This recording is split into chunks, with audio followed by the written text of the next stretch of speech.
Bueno, muchas gracias. Y bueno, pues vamos a pasar a nuestra primera ponencia. Y por supuesto, dado que el doctor Armando tiene que regresar el día de hoy a España, pues vamos a hacer la siguiente dinámica. El doctor presenta su sesión y vamos a pedir que inmediatamente le hagamos las preguntas, no de la forma convencional que habitualmente nos esperamos al final, para que él pueda salir de aquí y tomar su vuelo. Entonces, el tema en el cual nos va a hablar el doctor Armando López Guillermo es linfoma de células grandes B, diferentes caras, un solo tratamiento. Y bueno, nada más déjeme comentarle un poquito acerca del doctor Armando López Guillermo. Él es médico consultor senior en el Servicio de Hematología del Instituto Clínic de Enfermedades Hemato-Oncológicas. Él egresó de la carrera de Medicina y Cirugía de la Universidad de Barcelona, realizó la residencia en el Servicio de Hematología del Hospital Clínic de Barcelona como especialista en hematología y hemoterapia y participó como miembro investigador del Departamento de Linfoma y Mieloma del MD Anderson Center en Houston, en Texas, y su trabajo se centra en linfomas con dos líneas de investigación fundamental: la clínica con el estudio de factores pronósticos, clínico-biológicos y nuevas terapias en linfomas, y la otra línea de investigación es aplicada en que destacan los proyectos enfermedad residual mínima, regulación del ciclo celular, papel del microambiente en linfomas, expresión génica y perfil mutacional en los síndromes linfoproliferativos. Así que pues muchas gracias, Armando, y pues bienvenido.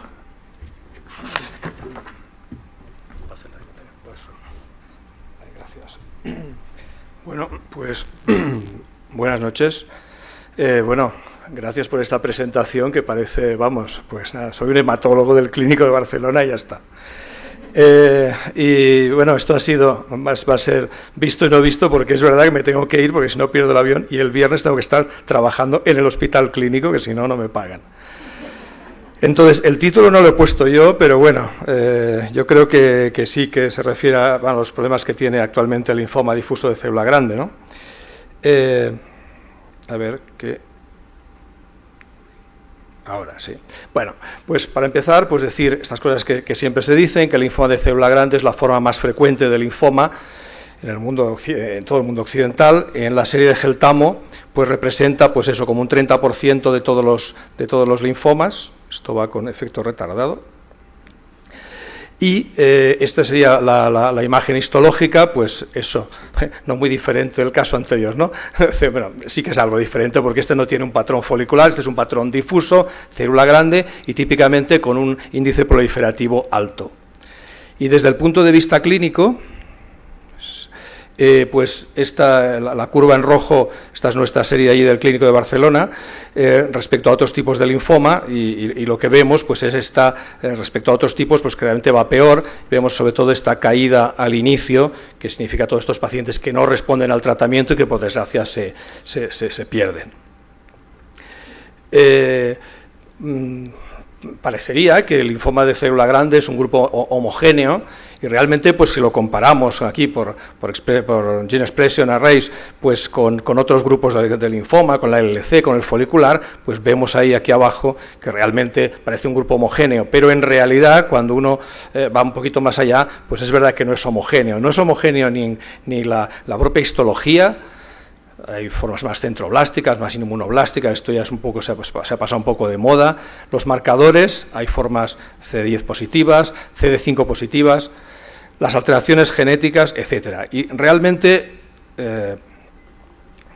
esto le cuesta de pasar, en realidad, en la clasificación de la OMS actualmente, tenemos todo este listado de linfomas que más o menos, si exceptuamos el Burkitt que está por aquí, pero todo este grupo de linfomas le llamamos linfoma de célula grande y lo tratamos más o menos igual, no hay grandes diferencias.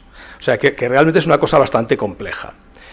Y si nos tenemos que centrar en cuáles son los puntos, los aspectos actuales de la biología del linfoma de célula grande que están impactando, de hecho, en el pronóstico y que quizás son importantes para el tratamiento, pues me voy a referir a estos que están aquí anotados, sobre todo a los dos primeros, que son los aspectos más importantes. Uno, el tema de la célula de origen.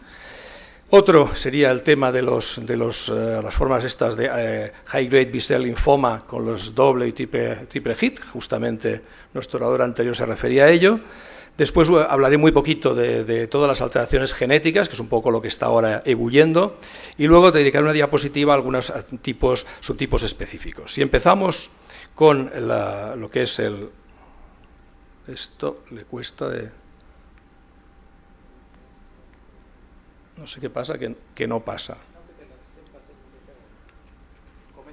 Ahora, empezamos con la célula de origen y, como sabéis, ya es, pues quizás me las podéis ir pasando, porque sí, ya le doy, pero no. Ahora le he dado mucho.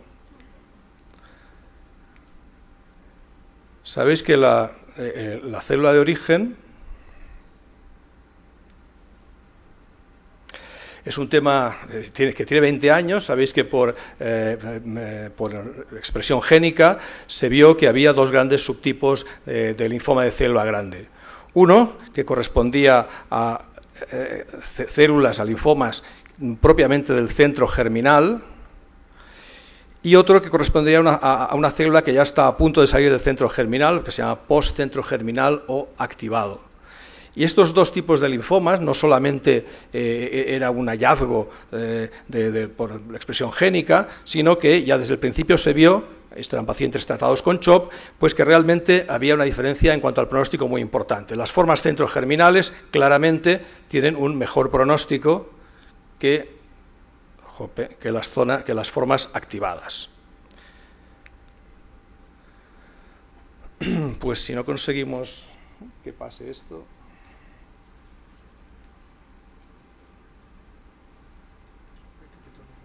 pero muy fuerte. Bueno, es importante decir que no solamente es una cuestión de expresión génica, sino que realmente los pathways que están involucrados en cada una de las formas son vías de señalización que son distintas. Ya se sabe pues, que los ABC tienen que ver sobre todo con la activación de NF-κB, con esa línea, y otra serie de vías de señalización que no voy a describir. Lo importante de esto es que realmente todas estas vías de señalización podían ser objetivos terapéuticos, dianas terapéuticas para tratamientos específicos.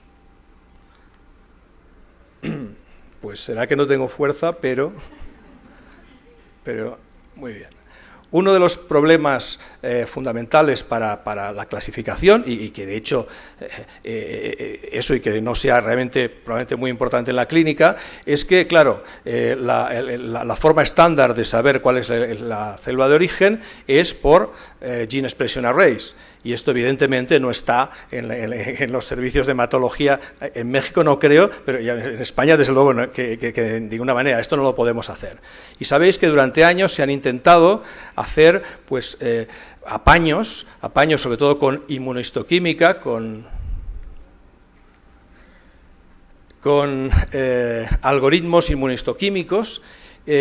El más conocido es el de Hans, pero hay otros, y realmente pues ahí ha habido una gran discrepancia en la bibliografía. Unos opinan que sí, que realmente sí que consiguen determinar los dos grupos, otros que no. Y realmente no ha sido hasta más recientemente que con las técnicas, sobre todo de NanoStream, que en definitiva, pues teniendo en cuenta de todos los genes, pues como 20-25 genes, se puede determinar en tejido parafinado con bastante exactitud realmente los datos de Gene Expression Arrays. Esto es el trabajo inicial de David Scott, demostrando que realmente pues, la técnica de NanoStream funciona. Funciona, pero claro, es una técnica que es una técnica cara y que tampoco está en todos los servicios. De manera que al menos disponemos de esto, y si realmente podemos demostrar que el saber si es de uno u otro tipo nos va a representar un cambio terapéutico, luego hablaremos de esto, pues realmente sí que tendremos que hacerla. Mientras no se demuestre, pues no deja de ser una cosa interesante, pero un refinamiento que no tiene una utilidad práctica. Y esta diapositiva adelanta a lo que luego en la segunda parte me referiré. Se ha venido diciendo que había algunos de los tratamientos, concretamente estos tres, bortezomib, brutinib, lenalidomida, a los que ya digo me referiré, que podían ser especialmente útiles en algún tipo de forma, concretamente en los ABCs. Luego veremos realmente los resultados con esto. Y salto ahora si me deja esto, a otro de los problemas que son precisamente esto de los dobles y los triples hit, y esta nueva entidad que ha surgido de lo que se llama el linfoma B de alto grado, que yo recuerdo que cuando era residente estaba con el profesor Rothman y Emilio Montserrat, que si yo decía es un linfoma de alto grado me pegaban bronca, porque decía esto del linfoma de alto grado no quiere decir nada, porque no, ¿qué tipo concreto es? Pues ahora justamente los patólogos nos han impuesto el linfoma B de alto grado, toma, y que está asociado en muchas ocasiones a doble o triple hit. ¿Qué es esto de doble o triple hit? Esta es una diapositiva que la pongo porque me hace gracia, porque buscando por internet existe una sociedad en América, en Estados Unidos, la sociedad, el Double Hit Lymphoma Foundation, que creo que se ha anulado, y que realmente es muy claro cuando ves esto, que es un paciente que tiene un double hit o un triple hit, pues es aquel que tiene traslocaciones, ojo, traslocación, ni mutación ni expresión, traslocación de MYC, acompañado de o de BCL2 o de BCL6 o de las dos. Eso es exactamente un double hit. Y, entonces, ahora mismo la clasificación de los linfomas agresivos quedaría de alguna manera así. Está el Burkitt por su lado, que claramente va por separado. Tenemos el linfoma de célula grande, que las formas, digamos, habituales, pues tendría los dos grupos, Germinal Center y ABC, el linfoma primario mediastino que queda separado, y luego hay aquí un grupo intermedio, el High Grade B-Cell Lymphoma, que es un grupo realmente intermedio, que teóricamente desde el punto de vista morfológico los patólogos tendrían que ser capaces de distinguirlo, esto ya digo que puede ser un problema, y dentro de tanto del High Grade, en muchas ocasiones, como otros que tienen morfología de linfoma de célula grande, aquellos que tienen este doble o triple hit, pues hacen un grupo especial. De manera que tenemos los de alto grado NOS que no tienen doble hit y los de alto grado que tienen doble o triple hit. Y en términos realistas, ¿y cuántos, en definitiva, de los linfomas de célula grande, cuántos tienen doble o triple hit? Pues es alrededor de entre un 5 y un 8% de todos estos casos tienen el doble hit. La inmensa mayoría de estos pacientes que tienen doble hit, como es lógico por otro lado, son del grupo Germinal Center, son del grupo centro germinal. Y el que tengan double hit no quiere decir, o sea, no son para nada, esto no es equivalente a lo que también se ha venido utilizando, los doble expresadores, es decir, que expresan la proteína MYC con BCL2, con BCL6. Sobre todo con BCL2. Son cosas absolutamente distintas. De hecho, dobles expresadores pues alcanzan como un 30% de todos los linfomas de célula grande y habitualmente o más frecuentemente son del grupo ABC, o sea que no son los mismos. En realidad, si está este esquemilla que un poco lo pone, en fin, se ve claramente, dentro del grupo de centro germinal está la mayoría de dobles hits. Pero hay un grupo que realmente, porque el que tiene doble hit, habitualmente también expresa doble hit, pero no todos los que expresan MYC y BCL2 son double hit. Eso sí me he hecho un lío, pero es muy importante distinguir absolutamente estas dos cosas. ¿Por qué? Porque la idea, el concepto, es que las formas double hit, o sea, los que reordenan, realmente esto correspondería a un grupo biológicamente distinto. No solamente que ambos tengan mal pronóstico, como efectivamente ambos tienen mal pronóstico, pero también la idea, aunque hay en fin, cierto debate, pero la idea es que tanto los que tienen double hit como los que expresan doblemente las proteínas tienen peor pronóstico, pero mucho peor pronóstico realmente los de double hit, que son realmente los malos. Y ya digo, ya no solamente es una cuestión de pronóstico, sino de conceptual, de que el double hit correspondería a algo biológicamente distinto del resto.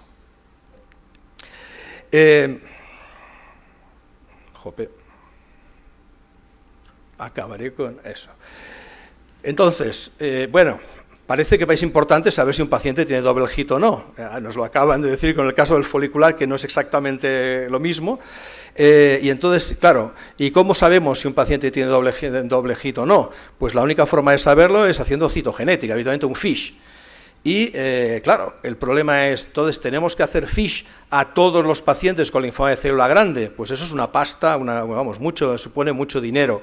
y realmente muy pocos servicios lo están haciendo sistemáticamente.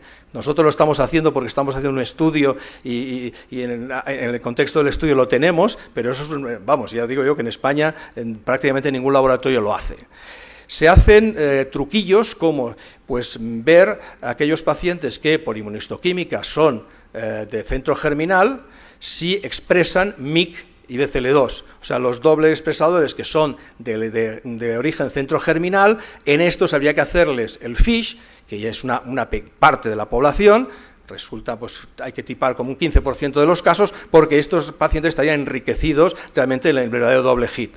El problema es que si se hace esto, que es quizás lo más habitual, pues hay como un 35% de double hits que se nos pasan. Bueno, aquí abajo sería el 35%. Muy bien, y luego hay otra serie de problemas. Todos los pacientes que tienen double hit realmente tienen mal pronóstico.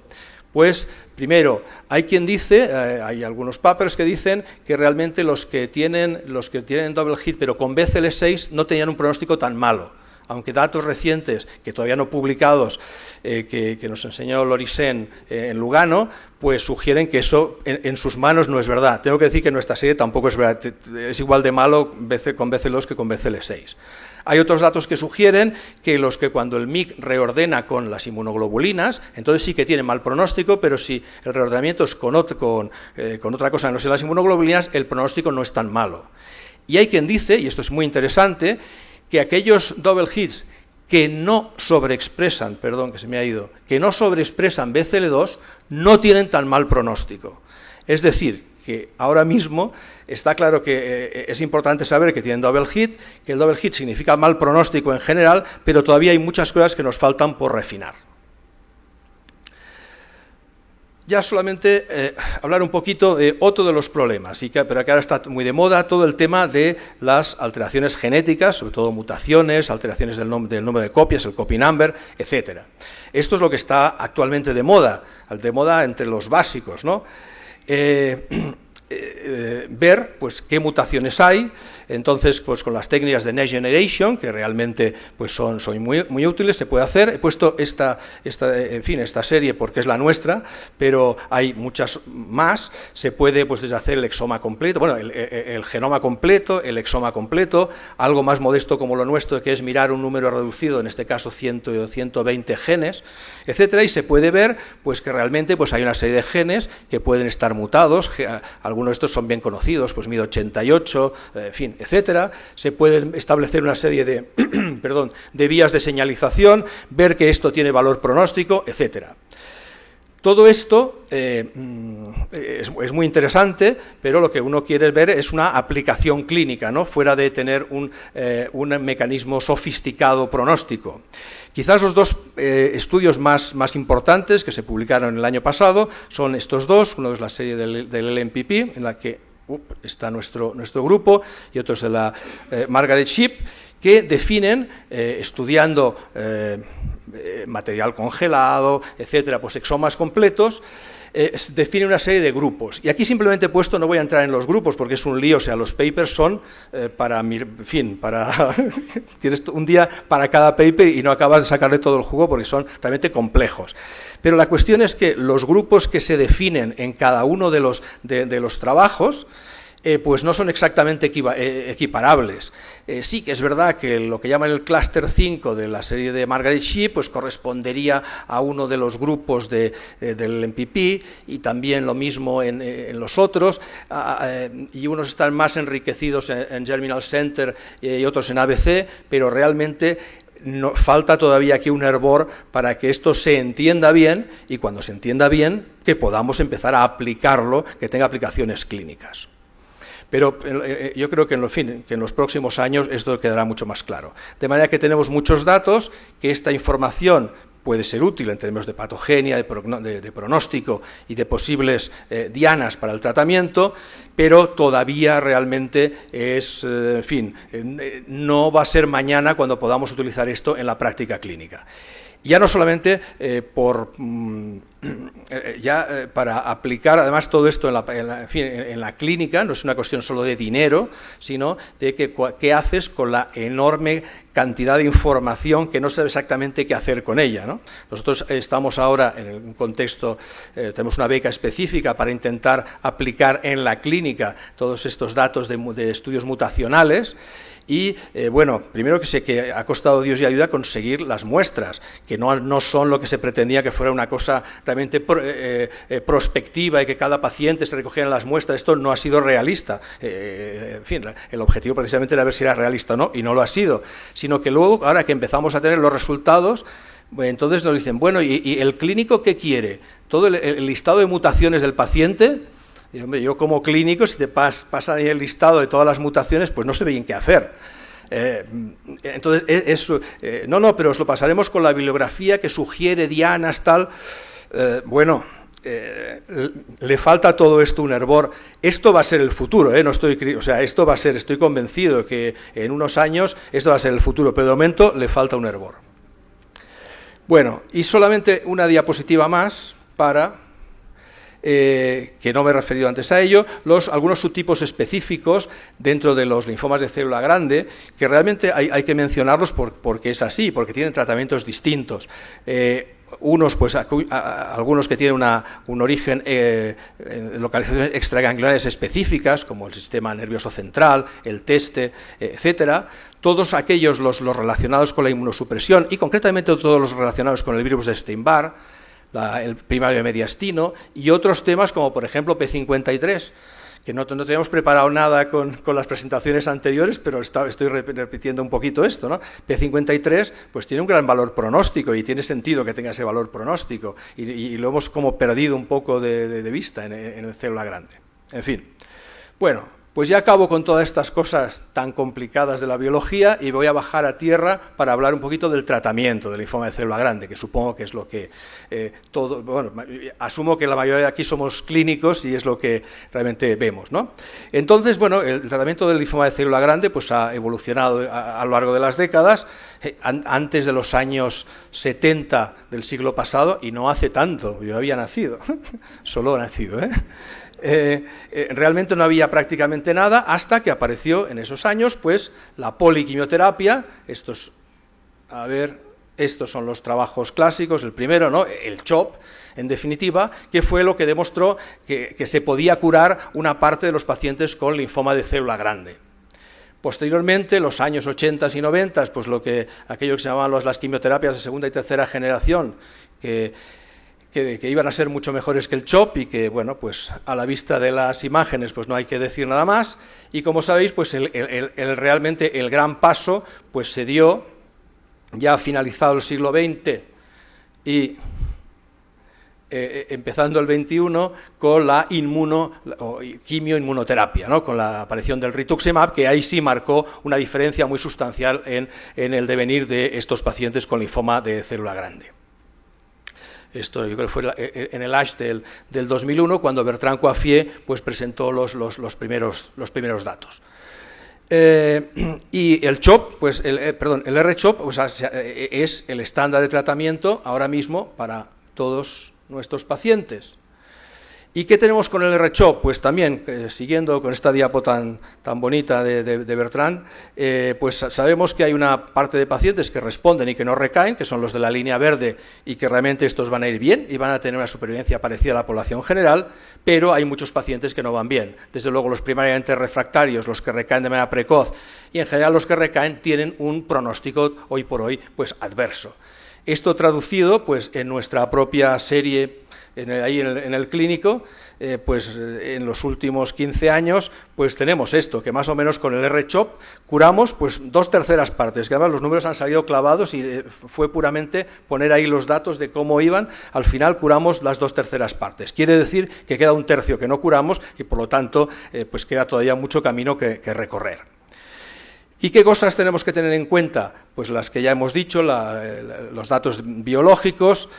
No voy a referirme pues la cosa de ver la respuesta, sobre todo con el PET, Y, como decía, pues bueno, de momento el R-CHOP es el estándar y si ya nos centramos en la primera línea de tratamiento, pues podemos añadir al R-CHOP una serie de cosas para intentar mejorar los resultados del R-CHOP. Básicamente esas cosas irán por el lado de la inmunoterapia, con monoclonales, etcétera, los fármacos inmunomodulatorios y luego todas estas moléculas pequeñas con acción específica que ya en otros linfomas están siendo tan importantes. Entonces, si empezamos con primera línea,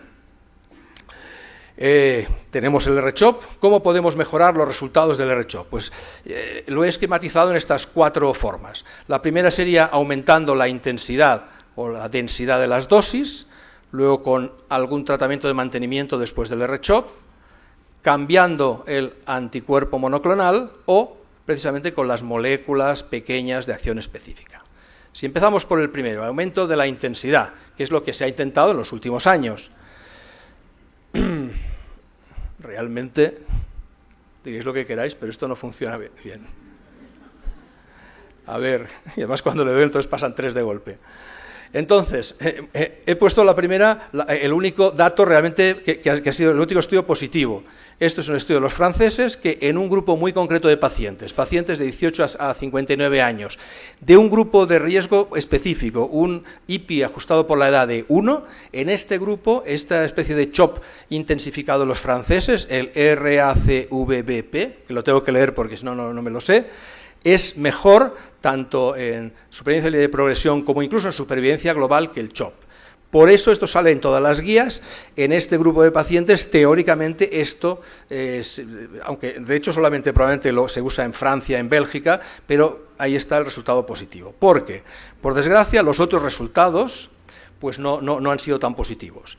Durante años estuvo el tema de lo que llaman regímenes densos, es decir, hacer el R-CHOP en lugar de cada 21 días, cada 14 días. El R-CHOP 14, que sobre todo ahí el gran adalid era Michael Frenchum, también fallecido desgraciadamente, y él decía que el R-CHOP 14 era claramente, infinitamente mejor que el R-CHOP 21, hasta que 2 estudios aleatorizados, el de la izquierda de los ingleses, el de la derecha de los franceses, pues demostró que ni en supervivencia libre de progresión ni en supervivencia global, pues que era exactamente lo mismo. Michael siempre decía, claro, porque es que en realidad el CHOP 14, esto no es un CHOP 14, pues esto es como mucho un CHOP 18, CHOP 19, porque estos ingleses, estos franceses no aguantan nada, no como los alemanes que aguantan de verdad el CHOP 14. Será por eso, pero la cuestión es que incluso en un ensayo clínico y tal, pues no hubo diferencias. Y a partir de estos datos, los regímenes densos pues han iniciado pues un declive porque, bueno, pues aparentemente tienen más toxicidad y no tienen mejores resultados. En la misma línea estaban los regímenes infusionales. Esto sé que piso terreno resbaladizo, pero aquí tenéis mucha influencia del vecino del norte y seguro que el DAR-POC seguro que se usa mucho. Bueno, los resultados preliminares, incluso las publicaciones en algunos tipos de linfoma, ¿no? El primario de mediastino, incluso el double hit, parece que lo mejor que te puede pasar en la vida es tener una cosa de esas y que te pongan el RD-POC, pues entonces tienes supervivencia mantenida brutal. Sin embargo, el estudio que todos estábamos esperando era la comparación, estudio fase 3, R-CHOP versus el DA-POC. Esto se presentó hace como 3 años en ASH y ya entonces se vio que realmente no había diferencias sustanciales ni en la supervivencia libre de evento ni en la supervivencia global y de hecho el R-POC era más tóxico. Y recientemente se ha...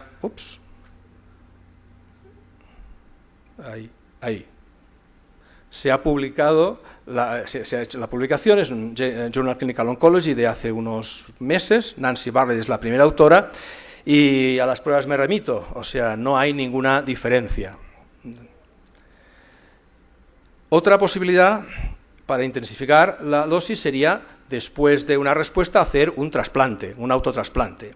Realmente hay al menos estos 4 estudios, en un par de ellos hay diferencias a favor del trasplante en cuanto a la supervivencia de progresión, pero no hay ninguna diferencia en cuanto a la supervivencia global, con lo cual también la idea del autotrasplante en primera línea, pues sigue, como dice Betili en las guías, pues realmente es una cosa todavía experimental que podía ser propuesta para pacientes muy seleccionados de muy alto riesgo, pero tampoco se puede considerar estándar ni mucho menos.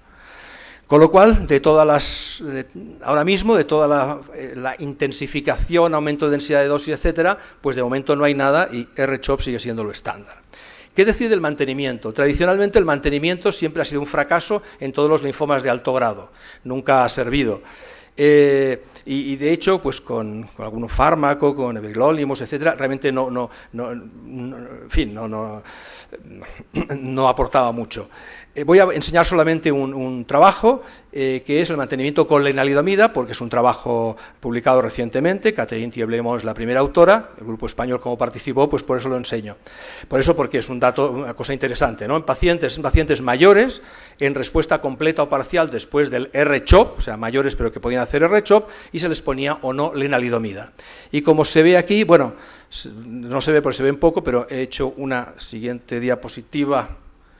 Exacto, que se ve más claramente, pues de manera un poco sorprendente hay una diferencia que es significativa y por eso probablemente se publicó muy bien en el Journal Clinical Oncology en la supervivencia libre de progresión, pero que no se traduce en absoluto en la supervivencia global. Incluso será significativa la diferencia en supervivencia libre de progresión estadísticamente, pero probablemente desde el punto de vista clínico es poco relevante. Con lo cual, pues yo no creo que nadie vaya a empezar a poner lenalidomida en estos pacientes. Con lo cual, lo del mantenimiento, pues sigue también que no, de momento no vamos por ahí. ¿Qué decir de cambiar el anticuerpo? Añadir anticuerpos distintos o incluso anticuerpos de estos combinados, conjugados, etcétera.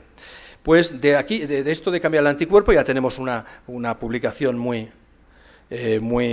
ya publicada formalmente, etcétera, que fue el estudio Goya, en el cual se cambiaba o se intentaba cambiar el rituximab por obinutuzumab.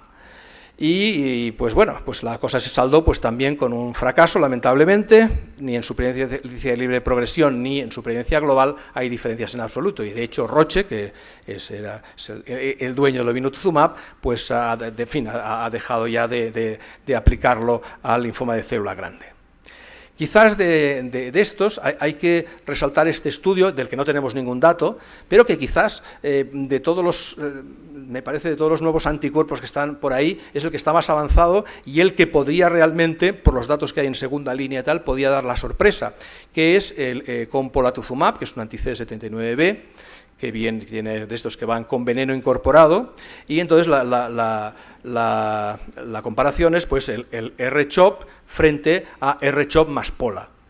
El ensayo está actualmente en reclutamiento, miento porque realmente ha acabado el reclutamiento, ha reclutado muy deprisa, ya no se reclutan pacientes, y yo creo que para el año que viene tendremos algún dato preliminar, seguro, pues enseguida que haya algo, podría dar la sorpresa de que realmente fuera mejor, pero ya lo veremos. Bueno, y ahora voy a referirme a las moléculas estas pequeñas con acción específica. Y aquí voy a volver en realidad voy a volver a lo del cell of origin, a la célula de origen, porque realmente es aquí donde realmente los tres fármacos que se han utilizado y que tenemos datos, pues justamente parece que serían particularmente útiles en el grupo ABC o activado, más que en los otros. Y estos fármacos a los que me refiero, pues son bortezomib, lenalidomida e ibrutinib.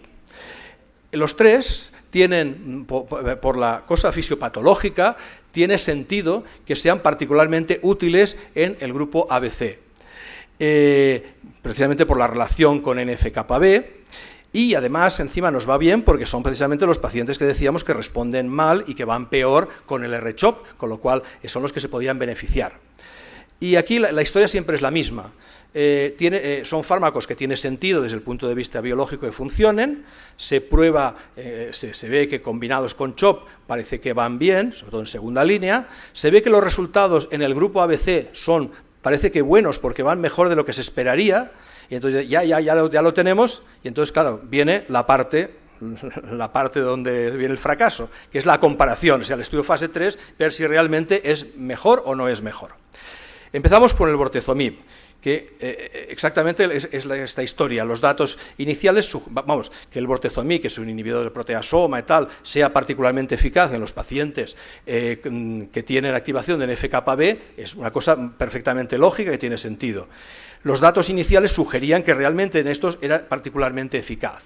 Sin embargo, cuando empezaron los primeros estudios aleatorizados, primero en fase 2 aleatorizado, en realidad el self-origin se medía por inmunistoquímica, pero los resultados, pues ya veis que no hay diferencias, y el siguiente estudio, por John Leonard, pues tampoco había diferencias. Claro, aquí, ¿qué se decía? Claro, es que, primero, no se está haciendo, no se mira la self-origin, no se mira por gene expression array, sino que se mira por inmunistoquímica. Y además, como se mira y tal, entre que se mete el paciente y no, se está perdiendo los pacientes que de mal pronóstico, esos que realmente se te van los primeros días que no pueden meter, no se incluyen aquí y por eso no hay diferencias. Pero muy recientemente se ha publicado el estudio británico, Andy Davis es el primer autor, y aquí pues los estudios se hacen por Gene Expression Arrays, y aquí se metían todos los pacientes con linfoma de célula grande, se empezaba un ciclo de R-CHOP,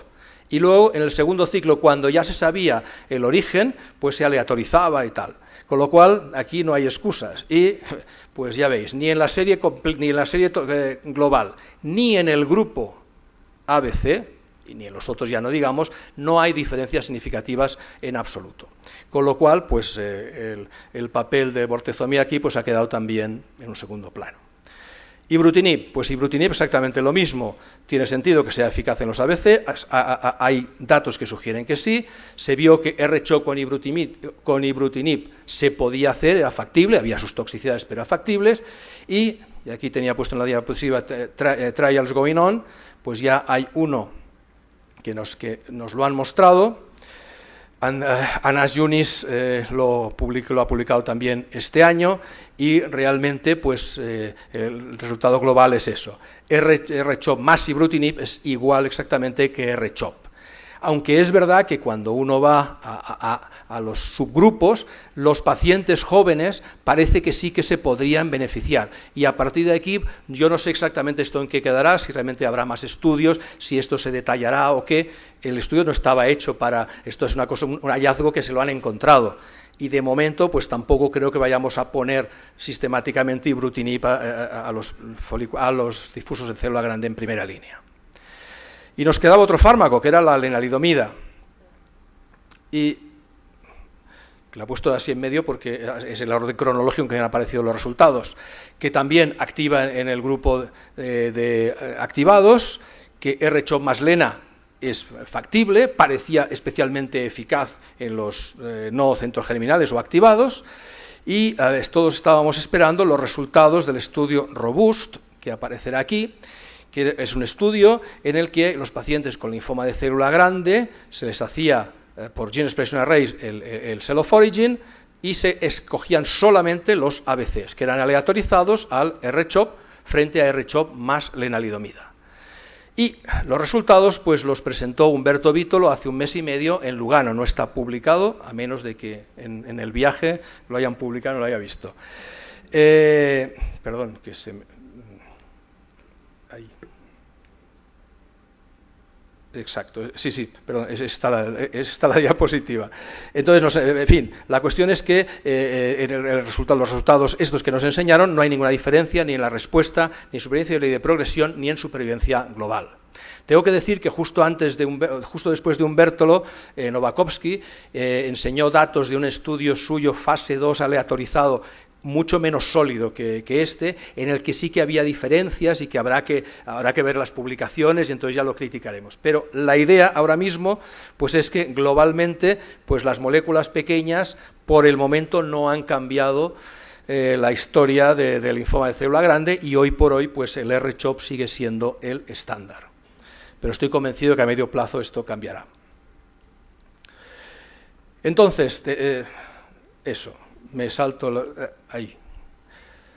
Muy bien, pasamos a las recaídas. ¿Cuál es la mejor opción para el paciente en recaída?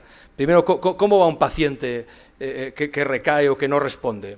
Pues esta es nuestra propia serie. Pues el paciente primariamente refractario tiene un pronóstico realmente fatal. Y el paciente que recae pues tiene un pronóstico un poquito mejor, pero también muy malo. Esto puesto en manos de los americanos, pues tenemos el paper este que es viral, ¿no? El Scholar, que ahora todo el mundo menciona al Scholar, y que dice eso, que los pacientes refractarios primarios, los que recaen precozmente, los que recaen pronto después de un autotrasplante, todos esos tienen un pronóstico realmente muy malo y que, por desgracia, con nada de lo que tenemos podemos mejorar sustancialmente ese pronóstico. Para estos pacientes en general, si son jóvenes y están bien, pues utilizamos quimioterapias de rescate, en general basadas en el platino, y aquellos que responden, pues van a un autotrasplante. Esto es lo estándar. Y los que no, pues las guías pues nos dicen pues que todo tipo de tratamientos, en general paliativo. ¿Cómo podemos mejorar estos resultados? Pues, a ver, esto es el coral, que me lo salto. Entonces, ¿cómo podemos mejorar estos resultados? Aquí tenemos esto de la ventana de oportunidad. Pues quizás, en fin, por un lado estarían estas moléculas pequeñas con acción específica, que como no hay tiempo, ya no lo había preparado para decir, porque me parecía mucho más interesante dar los datos en primera línea, pero hay un montón de ensayos con muchas de estas moléculas, con combinaciones de ellas, etcétera. Y quizás los más interesantes son las inmunoterapias. Dentro de ellos los monoclonales, concretamente el POLA, algún otro como anti-CD19, el MOR208, estos biespecíficos como el BLINA, y luego la parte de los CARs. Y esto me lo voy a pulir en 3 o 4 diapositivas, o sea que ya voy acabando. Porque no, en fin, ya era eso, porque no daba tiempo para hablar de todo, pero... Entonces, solamente un par de diapositivas sobre el primero, sobre el POLA. El polatuzumab, pues hay una serie de estudios que, combinándolo con bendamustina y rituximab, y esto puede ser una de las críticas, porque ¿quién usa aquí rituximab como tratamiento de rescate? Hombre, quizás en los pacientes del estudio, que son pacientes mayores, no candidatos a trasplante, pues, bueno, en su momento decidieron que era una cosa igual de razonable que otra. La cuestión es que cuando se compara R-bendamustina con R-bendamustina más POLA, pues realmente sí que hay diferencia a favor del grupo con la POLA y da unos resultados realmente buenos, sobre todo tasas de respuestas completas, pues realmente muy buenas en segunda línea y en los pacientes recaídos. Pero claro, en los primariamente refractarios o en terceras líneas realmente los resultados de respuesta no son muy buenos. Y si nos vamos a las curvas de supervivencia y de progresión, pues vemos que sí, que claramente es mejor poner POLA que no ponerla, pero realmente, pues hombre, es interesante, porque estas curvas que, hombre, los de la casa comercial le llaman meseta, yo no sé si esto es una meseta, yo creo que no, que hay que esperar un poco más a ver qué pasa, pero realmente esto, pacientes mayores, en estas circunstancias, realmente los resultados a mí me parecen muy buenos, lo que pasa es que todo habrá que ponerlo en su sitio. Hay otra diapositiva con el MOR208, que es un anti-CD19, también con resultados interesantes, pero todo muy, muy preliminar.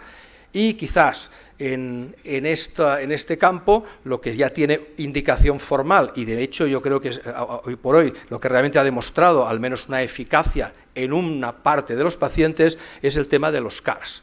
No voy a entrar en lo que significa el CAR, como el linfocito T, pues es, en fin, se le cambia mediante un virus la cosa para que se vaya flechado, en este caso, contra el CD19, pero si vemos, esto es lo mismo, sabéis que se han aprobado dos, el de Gilead y el de Novartis, el Yescarta y el Kymriah, o Kymriah, para hacerlo a la americana.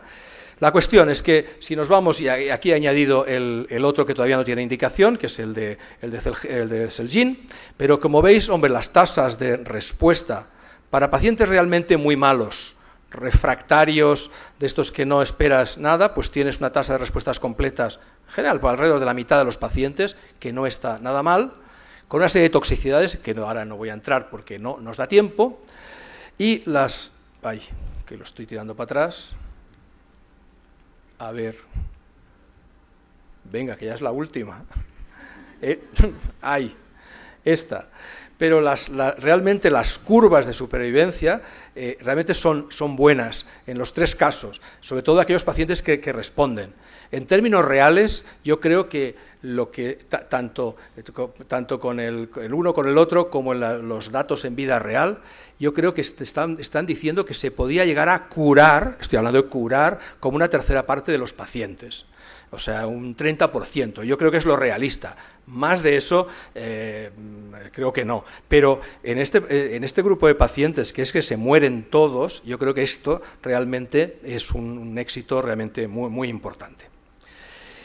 Y ya está, esta última de las conclusiones, para insistir que el linfoma de célula grande pues, es realmente heterogéneo, y es heterogéneo pues, por muchas cosas, la célula de origen, la cosa del doble hit, toda la cosa de las mutaciones, que el tratamiento, pues que el R-CHOP hoy por hoy se mantiene como el estándar, pero que tenemos todavía ese tercio de pacientes que no curamos, que todavía que nos van a dar mucho que hacer, que desde luego el objetivo tiene que ser aumentar la tasa de respuestas completas y evitar las recaídas, claro, y que todos los nuevos tratamientos, todas las terapias diana, incluidos los monoclonales, todas las inmunoterapias, los CARs y las moléculas pequeñas, pues seguro que en los próximos años van a ir colocándose ahí en su sitio, y estoy convencido de que ese tercio de pacientes se acabará curando más pronto que tarde. Pues muchas gracias por la atención.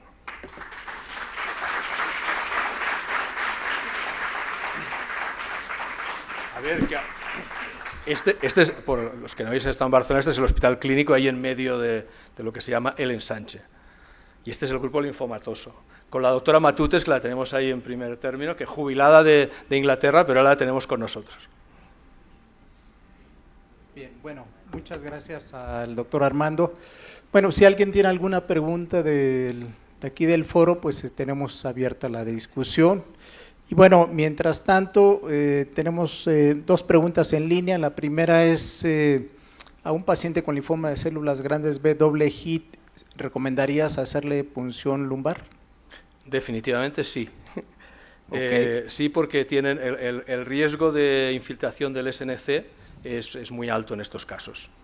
O sea que claramente sí.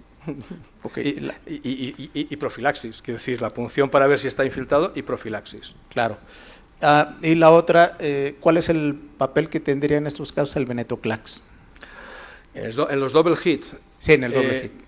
Bueno, hay al menos 2 estudios que yo sepa que están en marcha, y hay algún resultado preliminar que sugiere que podía ser útil, pero es como todo, hasta que esto no lo veamos reflejado. Pero, hombre, tiene sentido, realmente tiene sentido. Ahora, si la pregunta va por si tenemos que utilizar, o si nosotros utilizamos el venetoclax en la práctica clínica porque parece que tiene sentido, pues no lo utilizamos, porque, entre otras cosas porque no nos dejan, y en segundo lugar porque ojo con jugar con los fármacos, porque también tiene sus toxicidades. O sea que yo creo que puede tener sentido, en primera línea desde luego no, puede tener sentido un paciente muy concreto, que se piensa hacer algo concreto, suponiendo que además te lo den, pero yo no creo que haya suficientes datos como para decir, úsese. Muy bien. Y bueno, la otra pregunta, si bien es cierto, dice que pues de acuerdo a la información que se muestra, no hay diferencias entre el CHOP y la dosis de dosis altas de EPOCH. ¿Habría alguna utilidad de ellos en el linfoma mediastinal? Hombre, si uno hace caso de un paper publicado en el New England Journal of Medicine, aparentemente los resultados son extraordinarios. Alguien le hizo la pregunta a Nancy Bartlett en el ASH porque claro, el estudio que he presentado se autoriza y tal, y están incluidos todo tipo de linfoma de célula grande, si habían incluidos también primarios de mediastino. Parece que sí, que también había. Entonces, hombre, no lo sé, nosotros no lo estamos utilizando, pero no lo sé. La verdad es que la publicación del New England está muy bien, pero claro, eran muy poquitos pacientes con el seguimiento que había. Entonces, y sin ninguna cosa comparativa. Entonces, a mí eso, desde entonces ya me mosqueó, y recuerdo haber dicho ya en la sesión, pues a ver el estudio aleatorizado, a ver qué sale, y lo que ha salido es lo que ha salido. Dicho lo cual, yo sé que en muchísimos sitios, a raíz de ese estudio, se está utilizando el EPOC, pues si la gente lo está utilizando y ya que lo conoce y tal, tampoco estoy sugiriendo yo que se cambie. Si les funciona, adelante, no. Muy bien, no sé si alguien del auditorio tuviera alguna allá pregunta detrás o comentario. veo una mano levantada. Por favor.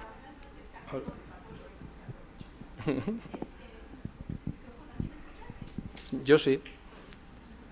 Pero quizás claro, la gente conectada no. La idea, pregunta era, ¿qué parámetros utilizan en el clínico? Es decir, ¿cuáles serían los datos importantes que ustedes necesitan saber del patólogo? El origen, por ejemplo, celular, pues creo que ya es una norma, creo que todos los patólogos lo hacemos, sin embargo lo hacemos por inmunohistoquímica. Hacer el nano-streaming pues es prácticamente imposible en nuestra realidad. Una opción podría ser, y esto lo discutí un poco con Leticia Quintanilla, es hacer esta técnica que combina la sonda con la inmunohistoquímica y detecta RNA de estas moléculas. Entonces, eso podría ser una técnica que a lo mejor algún día podrá ser más accesible para nosotros que el nano-streaming. Y la segunda y última, es decir, en el clínico, cuando terminen con el estudio que les permite hacer FISH a todos, ¿cuáles serían los parámetros que ustedes dirían para decir, este paciente sí lo mando a FISH, este no? Sabemos que la hiperexpresión de MYC y BCL2, pero a lo mejor algún clínico que se pueda agregar que nos permita orientar este tipo o detectar este tipo de casos.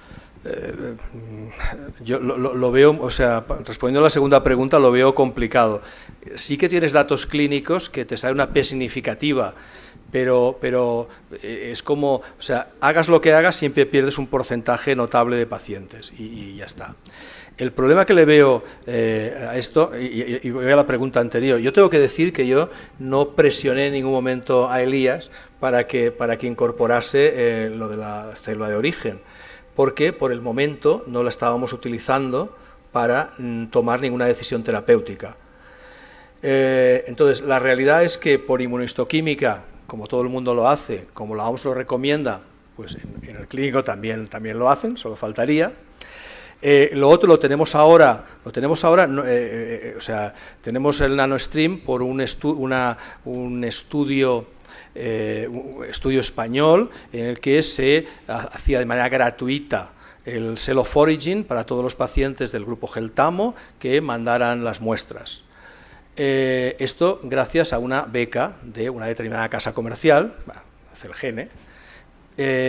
¿Y por qué? Porque estaban esperando que salieran resultados positivos de su ensayo. ¿Qué va a pasar ahora? Que ya me han dicho, hombre, para el año que viene no sé si renovaremos. Claro, que el gran interés por saber si era de uno u otro tipo era si había un tratamiento que fuera específicamente activo en uno de los grupos. Si eso no es así, pues el gran interés real pues deja de estar. Entonces te puede servir, pues es muy interesante, yo creo que bueno, si se pudiera, pues perfecto, pero a mí me es difícil cuando uno tiene que ver dónde se gastan los dineros, pues en algo que no te sirve para tomar una decisión terapéutica, pues honradamente no puedo defenderlo aquí a capa y espada. Y yo me temo que ya veremos lo que pasa en el futuro próximo. Y yo más bien creo, más que o sea, esto ya estoy diciendo mi opinión, que me puedo equivocar enormemente, pero bueno, yo veo más de cosa de futuro, que quizás más que la pura Cell of Origin por NanoStream o tal, es posible que haya alguna mutación relacionada con el Cell of Origin, alguna mutación, alguna combinación de 2 o 3 mutaciones que se puede hacer por algún método barato, y que eso sí que nos será útil y lo podemos hacer todos. Yo creo que va más por ahí la cosa, más que el NanoStream se extienda a todos los pacientes. Ya digo que me puedo equivocar, ya me he mojado, pero... Bueno, una última pregunta y bueno, pues dado el apoyo que nos dio, le vamos a dar la pregunta al doctor Luis Mario Villela, que por cierto te manda a saludar. Dice, ¿cómo utilizar factores pronósticos y predictivos en la práctica clínica cotidiana, face to face con el paciente para seleccionar el mejor tratamiento? Esta es una pregunta, no sé si de amigo. A ver, o sea, yo puedo dar una respuesta retórica y sobre la importancia de los factores predictivos y la respuesta, y que hacia eso vamos, y es importante porque, sobre todo con los nuevos tratamientos, etcétera. Pero la realidad a día de hoy es que el tratamiento estándar para un linfoma de célula grande es, ¿cuál? R-CHOP. Pues es R-CHOP, con lo cual no sé, hay que devanarse el IPI, que ya por lo más básico está muy bien. El IPI biológico sí, pero te va a servir para cambiar el tratamiento, de momento no. Estaba la cosa del double hit, El double hit, nosotros por ejemplo hacemos un tratamiento distinto. Nosotros double hit, si el paciente está bien, le hacemos pues Burkimab, que es como el Hipercibat, o en fin, algo más intensivo. Hombre, en esto sí que realmente ahí el factor esto sí que, o sea, hacer el FISH sería un factor predictivo, al menos de decisión terapéutica, ¿no? Pero luego en segunda línea pues tenemos algo parecido. En segunda línea pues dependerá sobre todo de la edad, más que de factores. Quiero decir que todo esto yo lo veo más de cara al futuro y de cara a la investigación, pero a día de hoy, lo que dice Luis, face to face con el paciente, pues mira, en primera línea, de momento R-CHOP, me temo. Bueno, pues muy bien. Muchas gracias al doctor Armando. Se tiene que ir al aeropuerto. Muchas gracias.